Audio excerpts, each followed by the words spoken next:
इसके बाद अपन देखते हैं, ये तो था ब्लॉक के बेसिस पे क्लासिफिकेशन। अब कुछ क्लासिफिकेशन ऐसा लेते हैं जिसको कहते हैं जनरल क्लासिफिकेशन। जनरल क्लासिफिकेशन, और जनरल क्लासिफिकेशन में बेटा जी कुछ टर्म्स देखने हैं अपने को, और कुछ नहीं, कुछ टर्म्स हैं उनको समझना है, ठीक है बस। अब जैसे इसमें पहली टर्म आती है नंबर 1, नॉर्मल और रिप्रेजेंटेटिव एलिमेंट्स।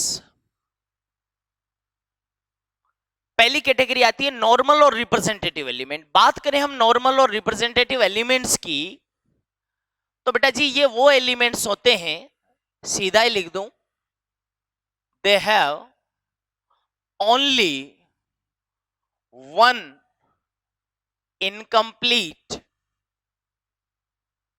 Outermost cell.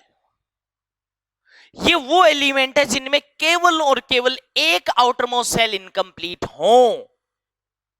अब तुम कहोगे कि सर वो इनकम्प्लीट आउटरमोस्ट सेल कौन सा हो, तो यार पता होगा आपको, एक ही इनकम्प्लीट आउटरमोस्ट सेल तो nth ही होगा, मींस सबसे बाहर वाला, उसमें कुछ ना कुछ जगह वेकेंट रह जाएगी, ठीक है।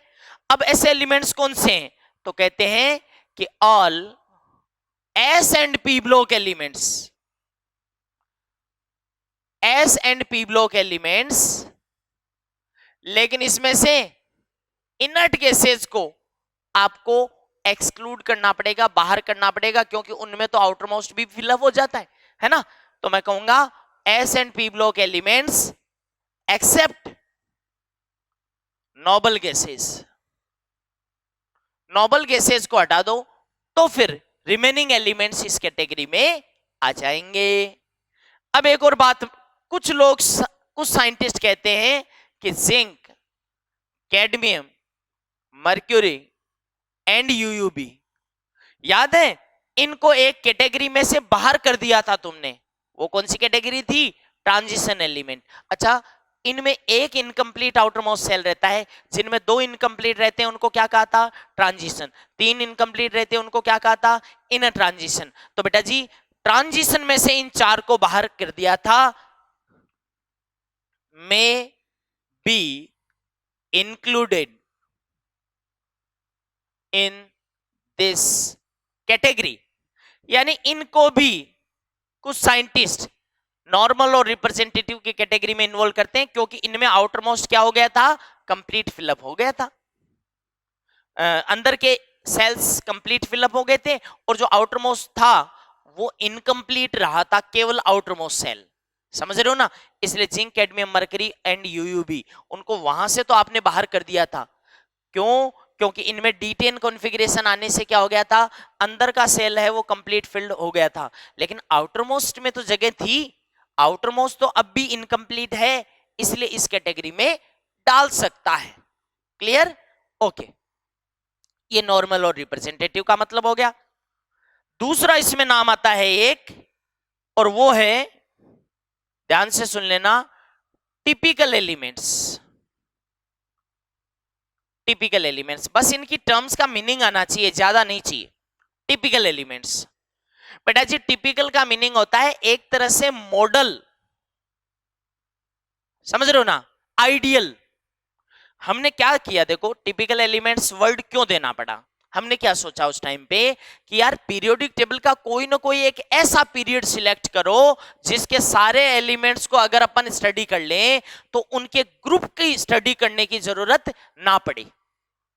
तो तुम कहोगे सर फिर तो ऐसा एलिमेंट चाहिए जो अपने ग्रुप को रिप्रेजेंट कर दे, जो अपने ग्रुप से सिमिलरिटी शो करता हो, ऐसा एलिमेंट पकड़ना पड़ेगा, ठीक है ना। तो हमने ऐसा पीरियड ढूंढने की कोशिश की। सबसे पहले हमने क्या किया, देखो टिपिकल एलिमेंट्स को हम जब ढूंढने गए तो किसी साइंटिस्ट ने या किसी साथी ने हमारे कोशिश की कि यार फर्स्ट पीरियड के एलिमेंट्स को, है ना, इस बात को सीरियस मत ले लेना कि सर आपके साथी उस टाइम पे थे क्या, है ना। मैं ये कह रहा हूं कि मान लीजिए फर्स्ट पीरियड के एलिमेंट्स को अपन आइडियल मानना चाहे, आइडियल मींस अपने ग्रुप से सिमिलरिटी शो करने वाले हों बस।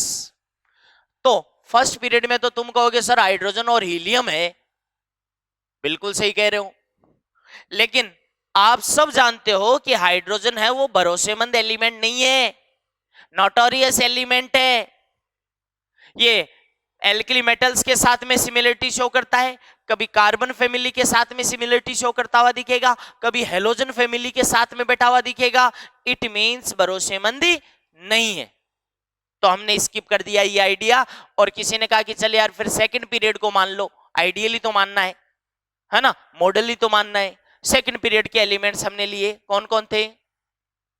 Lithium, beryllium, boron, carbon, nitrogen, oxygen, fluorine, neon. इन एलिमेंट्स को सिलेक्ट करने की कोशिश की, तो फिर हमने देखा कि ये भी अच्छे नहीं है। अच्छे नहीं का मतलब आइडियल नहीं है, अपने ग्रुप से सिमिलरिटी शो करने वाले नहीं है। तो किन से सिमिलरिटी शो कर रहे थे जरा देखो, third period element sodium, magnesium, aluminium, silicon, phosphorus, sulphur, chlorine, argon, है ना।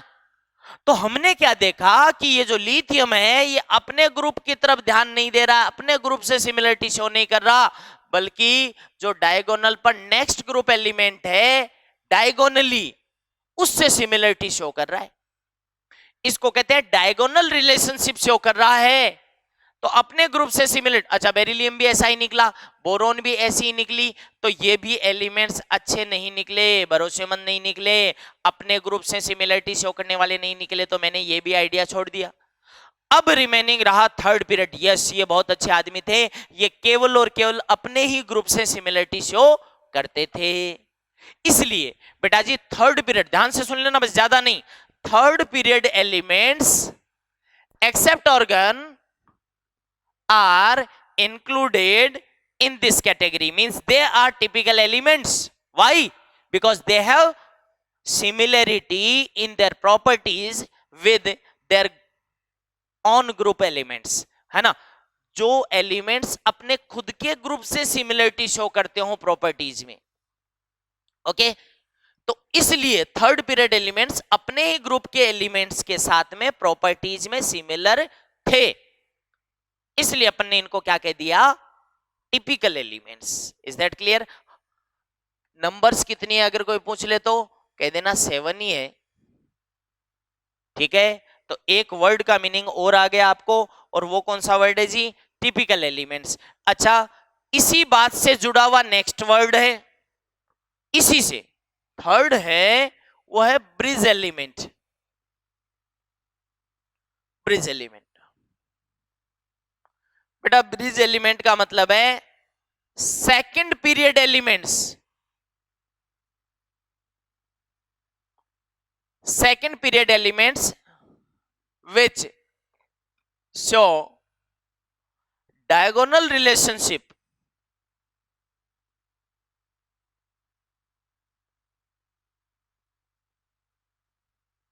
समझ रहे हो ना?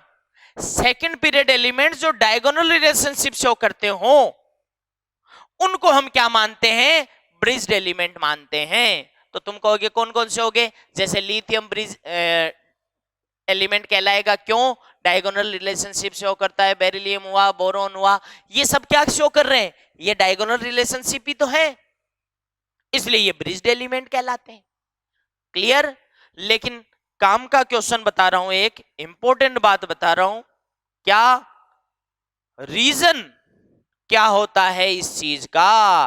रीजन ऑफ डायगोनल रिलेशनशिप क्या होगा? दोबारा सुन ले, डायगोनल रिलेशनशिप का रीजन क्या होता है? ये क्वेश्चन पूछ सकता है। तो बेटा जी वैसे तो इसमें एक ही रीजन काफी है, एक ही क्वेश्चन लायक रीजन है। वो क्या है? वो क्या है? ऑलमोस्ट सेम, यानी इनका, जैसे लिथियम और एमजी हुआ, बेरिलियम और एल्यूमिनियम हुआ, उनकी बात हो रही है। Almost same ionic potential. अब जैसे ही मैं आयोनिक पोटेंशियल बोल रहा हूं, वैसे कुछ बच्चे इसको आयोनाइजेशन पोटेंशियल समझ रहे हैं। अरे नहीं भाई, आयोनाइजेशन पोटेंशियल तो एक अलग वर्ड है, वो तो आउटर मोस्ट सेल से एक इलेक्ट्रॉन निकालने के लिए जो रिक्वायर्ड एनर्जी होती है उसको कहते हैं। ध्यान से देखो, आयोनिक पोटेंशियल डिफरेंट है, लेकिन अब आगे क्या पता कितनी जगह यूज करूंगा मैं इसको, इसलिए सुन लो बढ़िया से।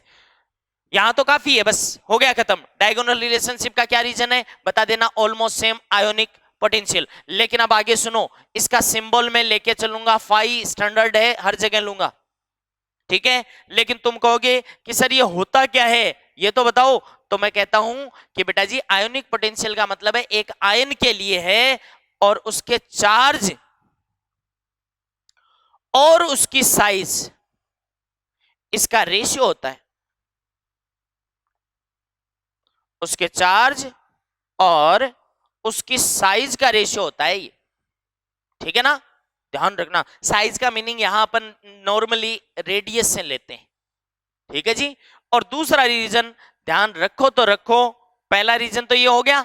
दूसरा रीजन अगर पूछे कि डायगोनल रिलेशनशिप का, तो कह देना almost same, almost same radius हुई, है ना, आयोनाइजेशन पोटेंशियल हुआ, इलेक्ट्रोनेगेटिविटी हुई, एटसेट्रा। लेकिन नहीं ध्यान रखो तो भी चलेगा, लेकिन पहला जरूर ध्यान रखना कि ऑलमोस्ट सेम आयोनिक पोटेंशियल इसके लिए रेस्पॉन्सिबल होता है। और आयोनिक पोटेंशियल का मीनिंग जरूर जरूर आना चाहिए, चार्ज अपॉन साइज। बहुत सारी जगह में सीधा यूज करने वाला हूं अब इसे, क्लियर, ओके।